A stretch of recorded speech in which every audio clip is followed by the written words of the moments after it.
Hi, I'm Romi. And I'm Nicole. We are two businesswomen, two colleagues, two friends who had an idea and decided to do something with it. Over the past 2 years, we've built the Daily Drip, a media platform and community for the modern South Florida businesswoman. From Palm Beach to South Beach, we've built an audience of thousands of local business owners, CEOs, founders, executives, and more. And we did it 100% organically. Whether it's through our blog, weekly newsletter, social media, events, or even this podcast, our mission is to offer a daily drop of inspiration as you pursue your dreams. People ask us all the time how we did it and why we did it. Join us as we bring you along our journey and the journeys of so many other incredible local businesswomen here on Her Pursuit. Hi, welcome back to Her Pursuit podcast. I'm Romi, co-founder of the Daily Drip. I'm here with my partner in crime, Nicole Mastrangelo. I'm here back again with Nicole Cumberbatch, the Motherhood Village, and here with Dahlia Attia-King, CEO and founder of Panacea. And we are picking up where we left off. So don't start listening to this until you've listened to episode 2. We problem solved in the first part. Now we're talking about how do we get that problem solved out on the marketplace and sharing our products. So we are going to first start with, what are we starting with? Yeah, go ahead. Let me start with Nicole. You wanted to lead with her. Yeah. I'm going to start with Nicole. How did you get from, you had this idea, you had this problem, you're looking to solve, and even get from that to now, how do I get this out on the market? How do I really develop the product that I want to get out there for these moms that should have access to what I recognize as something we all need? Yeah, and it's interesting because I was very intentional with the beginning saying, how do I make this free to moms, but not be a nonprofit, but make the profit, So very quickly, very instinctively, I was like, I need the brand partnerships, right? So I have an accounting background. Let me preface that. So money, bottom line, is very big. So I'm like, all right, well, if I don't have the money to dish out to give the moms all the things I want to give, well, then I have to barter. Right? Very instinctually, how do I get things? And I hate to say for free, but how do I develop relationships with these brand partnerships to where I can give stuff to moms, but then they're getting a win-win situation with these brand partnerships? That was kind of my early problem. Like, how do I do that? And then from there, it's been a lot of trial and error, but I knew I had something I wanted to give to moms. I wanted it to either be free or affordable in some capacity. And then was like, okay, well, I can't go broke doing, like I said, to help everybody. So then very instinctually was like, okay, well then how do I develop partnerships, relationships with local companies, brands that then can help me support the moms in the ways that I want to support the moms. And I think it's important to kind of it's not about I think free is almost the wrong approach because, and we took the same approach, it's more about how do we partner with people where the value is mutual? How do we bring on people that aren't just, it's not just about subsidizing it. It's like, how do we bring on people that are going to add value to our mission? Correct. And where we're bringing value to their brand? Because that alignment is key. And I don't think it's a matter of giving so much as sharing in the mission. I was just going to say, and I want to also add to that, because then if that's the case, I would have said yes to everyone that was like, oh, I want to sponsor your podcast. And so then I was like, okay, well, no. It has to be intentional. There has to be integrity, and it has to be a product I either a person, an organization, or a product that I personally know, that I personally use, because my integrity is everything. Like that. If anyone knows human design, like my integrity rules me. So I'm like, okay, well, if my reputation in all of that, then very quickly. So then that now limits that, right? Because I could have said yes to every deal too. So to your point, yes, it has to come from a place that's adding value on both ends, but allows me the opportunity to support the mothers, like I said, in the way I want to, but then me providing value for these organizations the same way. And that has been the trial and error the past 2 years of how to do that. And I think I have been the secret sauce in that because it's my relationship. It's building that relationship because I can then pass it off to the mothers in a way. I was going to say, I remember a few conversations you and I had early on when you came on, and you were very clear that because you wanted to make the resources and the access to the resources free for moms, accessible for anybody, you started with podcasting, and then you knew very clearly that brand partnerships, sponsorships, corporate alliances were going to be how you paid the bills and kept the lights on, right? Yes. And so you came to me and we were chatting about selling them on it, right? Like, how do you get them to buy into this mission that you believe so passionately about? And I remember when I sat down with you and I said, okay, show me what you got. Like, all right, I'm TD Bank. Like, what happens? Like, you sit down with me and we're going to talk about, how you're going to help me. What does that look like? And I remember You went the route of, this is what I do for moms, and moms are this, and the depression is this, and we're gonna save the world together. And you're like, no. well, it was a thing that I see happen with a lot of the clients that I work with, which is they're forgetting who they're talking to, right? And remembering that when you're in sales mode, whatever that might look like, if you're in a meeting, a sales opportunity meeting, or on a stage or digitally, it's never about you, and it's never about your mission. Right. It's always about, how does your solution help me? And sometimes it goes all the way back to making them realize they have a problem that they don't know that they have, right? So we have heard ad nauseum about this great resignation. The job market is atrocious, and women are a big part of that. They have exited. The amount of women that are leaving corporate to go off on their own, not because they have a dream, but because they want some control back over their time and their life and their lifestyle. And so how do you talk to a company, a bank, a financial institution, a law firm, and make them understand that by partnering with the Motherhood Village and bringing these parenting resources to the workplace and creating space for conversations like these and addressing problems like these, you're now having your brand is able to align with those core values and say, you know what, XYZ Bank believes in mental health and believes in the importance of parenting and motherhood. And that's why we're partnering with the Motherhood Village and bringing those conversations, those resources to our workplace, because we value our team members and we value the mothers on our teams, and we want them to stay. And so notice how, like, when you flip a script like that, right? Now you're selling your product, but it's not going to be the way you're going to sell it to the mom, right? I'll talk about that. And again, we could, like you mentioned in the last episode, we could probably very high level. So I could be here like all day talking about that. So yes, that was a very problem I had. And I was like, okay, I'm selling this to the moms, especially the items that are for sale, like the summits, but then I need to have the brand partnerships. So I knew in the beginning I had to do some things that I was going to have to forfeit the cost out, because I needed to build that community to then be able to go to the TD Banks or now Memorial Healthcare, who's sponsoring me, Eaton Financial, Five Element Wellness Center, these organizations that are believing in me, because now I have the community. Right. So I had to say, let me push that to the side. I can't go in with the I have to spend money to front this, so I can build that community so that my story will inspire them, because that is a part of it. I sell myself, but I need the community to back that up, because they could be like, okay, that's great, but where are the moms? Like, that's what we really want, right? They want both. So I had to build that community first, so that then this year I have the community plus my story, and now they're all like, oh, where are you going? I want to invest in you. There was a hospital, and I always share this because I remember leaving there. I was so green. I was like, hi, I'm with the Motherhood Village and I want to whatever. And they looked at me, they're like, okay. And I'm like, yeah, we're part of the chamber. And she's like, well, why are you here? And I'm like, well, maybe sponsorship. And she's like, no, we do all this stuff for moms. And in my mind, I'm like, yeah, but not the way I'm talking about. Completely dismissed me. I remember leaving that meeting defeated. I called my husband. I was crying. I'm like, oh my God, whatever. And he's like, it's okay, kind of caught me, prevented me from going off the ledge of giving up and saying, what am I doing this for? That was a year ago. And I went back and they said no again for another thing. And I looked at her and I was like, listen, it was the same woman. I was like, I don't know what the resistance is, and maybe you don't believe in this. I said, but last time I came to you about a webinar, this time I'm coming to you about a summit. What do you think I'd come to you next year with? And she just looked at me and I was like, but it's okay, because there will be someone out there who believes in me. And now I have Memorial Healthcare, because it was another hospital. But I say all that to say that was like a vindicated moment for me to say, you have to do the work first. And sometimes it might be free or whatever that looks like. You have to build that up, because if it's the community that the sponsor wants, because they want people, they want the moms, they want the faces or whatever it is, or someone to buy the product, sometimes you just got to put in the work and do it. Sweat equity is real. Oh, so real. And I'm a big proponent of that. You have to work. You got to work for it. It comes in two places, right? Because the business, the corporation may be in it for your content. Correct. But the off the wall, let's say, my son loves off the wall. He would want me to go there every single day of the week.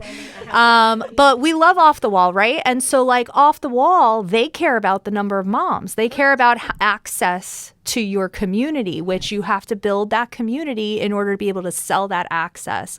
But sometimes people are in it for the content. the content that they themselves cannot develop and produce, or it would be too labor intensive, or it would be too cost prohibitive for them to do it. And so community partnerships make the most sense for that. But Dahlia, you originally were looking a B2B model where you were going to bring your product, which is genetic testing through your company, Panacea, you were going to bring it, partner with medical providers, right? And have these medical providers give these tests or encourage these tests for their patients. And you found a lot of problems with that very seemingly simple process that you had to go straight B2C. You now are responsible, or you have to bring those tests to the individual. So talk about like what roadblocks you ran into and what roadblocks, if any, you're running into now. Yeah, so that's exactly spot on. Initially, when we first launched, right, we were certain that the go-to market strategy was going to be doctors, because they're the ones that order this test, and by law doctors have to sign off on this, even through us, through our direct to consumer. We have doctors that work with us to oversee these tests. So doctors, obviously, they're going to prescribe this, and hospitals, right, big health systems, hospitals. Well, when we approached those entities with our idea, they all unanimously said, this is great, but we're not going to touch it. And we were like, why? Like, why wouldn't you do this? And the bottom line was that because insurance companies are so limited with how widely they cover genetic testing, they do cover it, but for very specific people. So it's very limited, right? Like, not the average person is going to be able to get it. Because of that, doctors and health systems were like deterred by it, because they were going to struggle to order this test for their patient and get the insurer to cover it. Yeah. Wow. So they said, looked me in the eyes. I sat with C-level executives at some of the biggest health systems in the country. And they said, you're onto something. This is going to save lives, and this is the future. But Right now, no. we're not touching it, literally. I was blown away. And doesn't that say so much about what you learn when you actually go to market and you go to sell things, right? Like, you think it's all about, I have to have this perfect product and it has to work in this perfect way, or I have to have 1 million followers, or I have to have all these things, right? I have to have this perfect solution for proactive healthcare. And then you go to bring it to market, and the reason that the sale is not happening has nothing to do with the development of the product. And you could have never predicted I it. think what's important for people who are listening to understand is that while it may seem like so discouraging because you get so, like, you're so focused on this shiny object because you're so, no, but because you're so strong in your conviction about what you have to offer. This is a no-brainer for them. And they turn you down, and it can be so discouraging, and it can make you feel like, oh my God, all of this time, all of this energy, and for what? Being able to recognize, and it's hard to do it in the moment, and we've experienced it, those no's end up being somehow a blessing because and so being able to be fluid in that shift and not let that take you off course. It just means stop, and now you got to rethink. Like, I don't have less belief in what I'm doing or what I have as a product, but I now have to rethink how I'm getting it out there and who I need to approach. Because we've been through these different kinds of iterations. And we talked the self-awareness to know that and to not take it personally. So after I had my cry, I was like, all right, put on your stuff and let's go. Now, correct. Like, all right, they're not the ones for me. Let's move forward. And now it actually did work out because the hospital I'm partnering with is even actually aligns more with what I wanted to align with. And when you talk about aligns more with what you want it to align with, that's where values come back, right? So it doesn't matter. And sometimes it's really easy when you're the David to the Goliath to say, oh my gosh, what value can I bring to them? Or you, Dahlia, sitting with C-suite, healthcare execs, it feels like, oh my gosh, like, who am I to even approach them? Or, you can go through that head game. But it's like, when you talk about Memorial, you're talking about a healthcare organization that is so community centric. That is at the core of what Memorial believes in. They are about collaboration and partnership with entities all around us. And we're our first nonprofit partner. They were, Joe DiMaggio Children's Hospital Foundation was our first nonprofit partner when we worked, and they're under Memorial Healthcare. But I say that to say, we start identifying our targets by saying, oh, I would love to work with a hospital. I would love for a hospital to back us. Romi and I, with the Daily Drip, we love to work with banks, right? But then it scales down and it filters to, well, I want to work with a bank that values its people, that is not only struggling with retention, but actively implementing resources and programming and initiatives to try to curb that. They are about it, right? Because then sometimes you can go into a company and know you have a solution for retention or professional development or all these things, but they don't care. No, that's not what they're focused on. It starts with identifying your targets, and then it starts with identifying targets who have the same values as you and are focused on the same things, and then most importantly, are collaborative.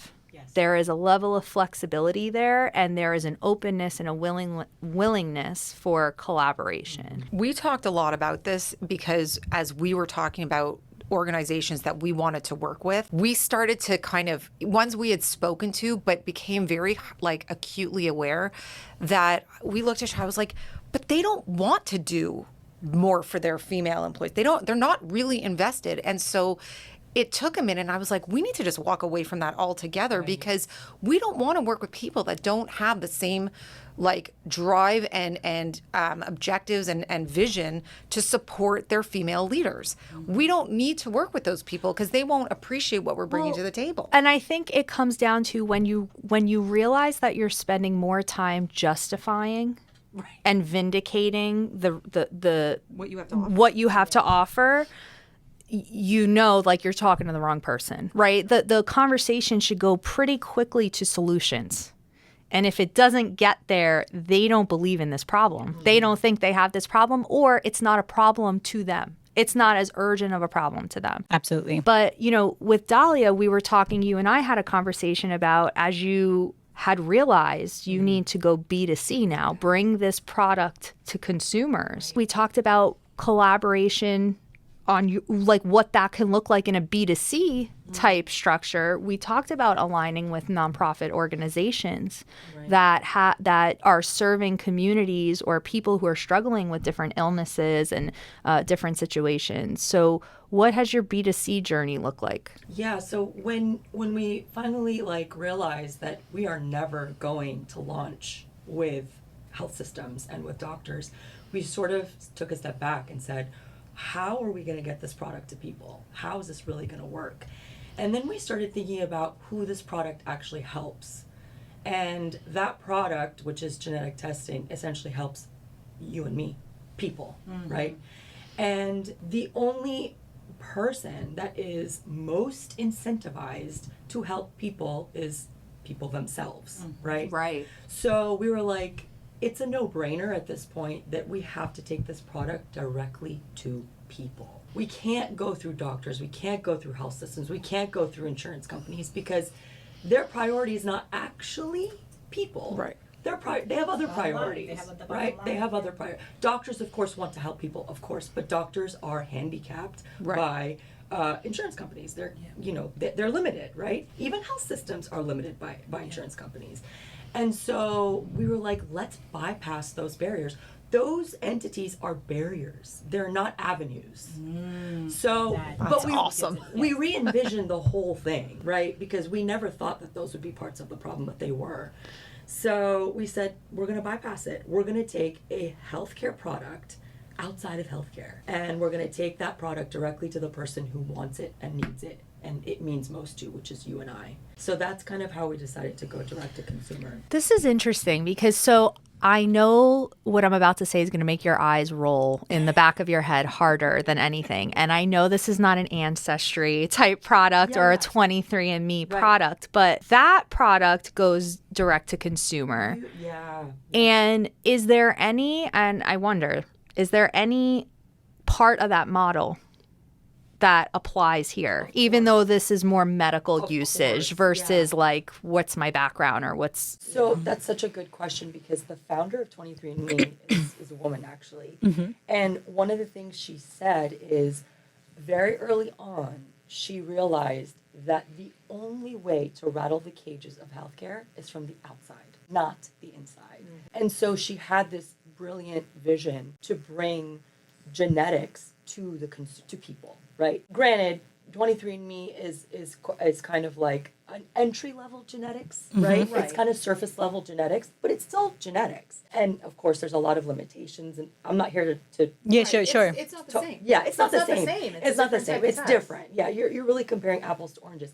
But the concept of taking something healthcare related and bringing it outside of healthcare to the person who it means most to is so brilliant. And that's very similar to what we ended up doing. I think that we're also stepping into an era of people becoming more empowered to take their own personal health care right. into their own their hands. own hands. We don't trust doctors anymore. We don't trust the news. We don't trust all of these other resources. So because of that, I feel like this is where the power of what you're doing, like you can't argue with the genetic test. And can I say something? Because you said we realize we'll never partner with the healthcare systems. And I don't think that's the case. I think when you start ruffling the feathers, and you will, They'll pay attention. they are. They're only I'm a gonna big pay- believer of that. You might be right. Yeah. But at this point, I think that they're going to pay attention when their arms are twisted. Correct. Right? Oh, 100%. When they have Yes. to pay attention. Yes. When they can no longer ignore. So it. where then you can come back and say, yeah, we don't need the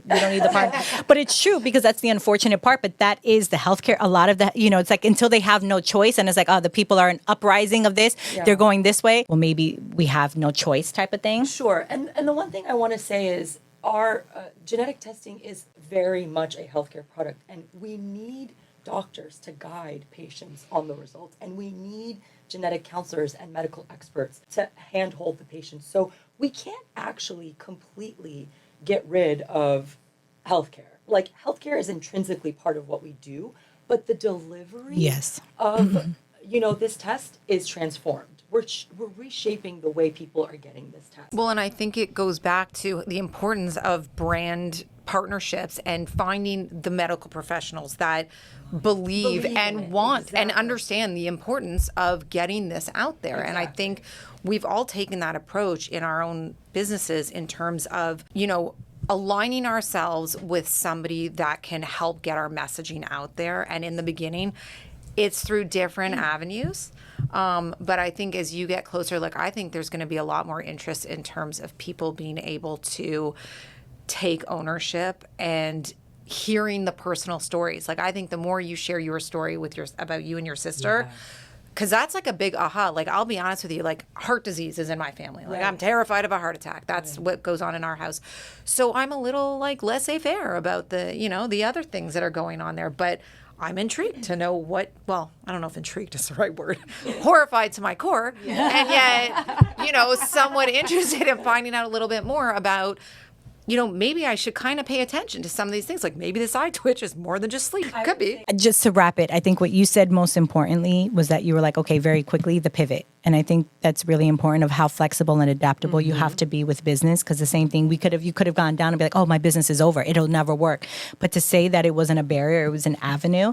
And I think that's the difference of really successful entrepreneurs and not. And that's a skill set I know for sure I have. I don't take no. I might cry in that moment, but I'm like, no, I'm gonna do it. You can't. I don't care. I don't care when people tell me no. Even sometimes with my husband, I'm like, no, we will find a way. It might not be that way. Right. We're gonna find a way if we have to bulldoze that door down. And there's something that has to be said with that. And I think you're right. That is the difference between the stories we hear today, the Steve Jobs and these stories you hear of these businesses starting in garages and all the no's, and then they become the thing that changes the world and literally life as we know it. And I think it really is the willingness to keep going and to take that information, process it, extract what you need to get out of that, and pivot, the flexibility and being willing to pivot. And I think that is probably one of the lessons that I've learned and continue to learn. And now when I look at the Daily Drip and I look at my business, and even when I'm talking to business owners, it's like these systems and processes, these strategies, they're good today for your business today and the world today. So don't get attached to them, right? Don't get attached to anything. It's just for right now. And a year from now, 2 years from now, 5 years from now, I'm excited to know what we'll be doing, what problems we'll be solving, and how. So I thank you guys for being here today with us on the show.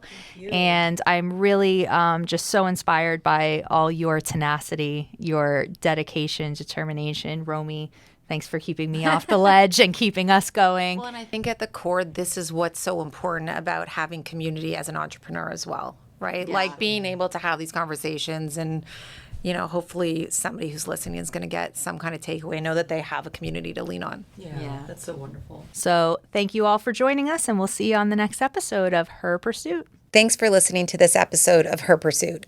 You can catch a new episode every other Wednesday. Please don't forget to subscribe or follow so that you don't miss out on any of the good stuff. We love bringing you free content and value to help inspire and motivate you. So if you enjoyed this episode, throw us a thumbs up, leave us a rating, a review, and send this to a friend who you think would enjoy it. Your support is so important to us, and we wouldn't be able to do any of this without you. So thanks for listening. Talk to you in 2 weeks.